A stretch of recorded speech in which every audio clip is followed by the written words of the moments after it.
Good day everyone, welcome to my channel. So in this video, I will discuss to you guys on how to write a program using Pascal, programming language that will ask the user to give a string, and then our program will remove the vowels in a given string.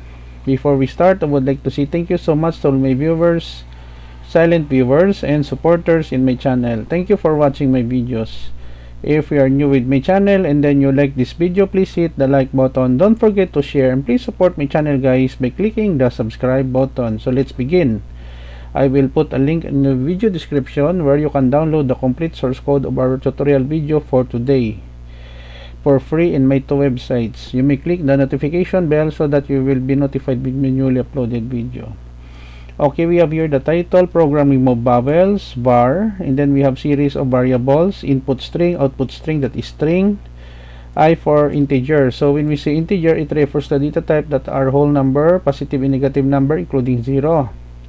Begin, right line, write the title of a program, remove vowels in Pascal, right line, enter a string that will be stored in a variable, input string, output string, colon equals, space. For loop statement, I want to length of input string do begin. If not, input string array, checking for vowels, I, O, U, small letters in capital, then the output string plus input string, it will remove, and then it will display the string without the vowels here, output string, and a program period to close the body of our program.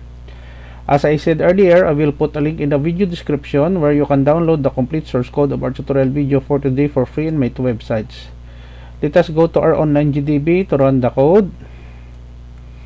Okay, our program is running. Let's say for example, Pascal programming language. Okay, so string without vowels, we have here the output, correct? Let us run again for the second time. Let's say information technology. Without the vowels, this will be the output.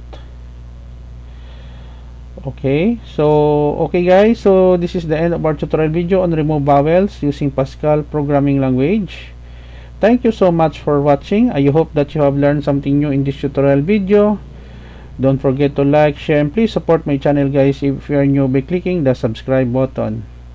See you in the next video tutorial guys. This is your friend Jake saying bye bye for now.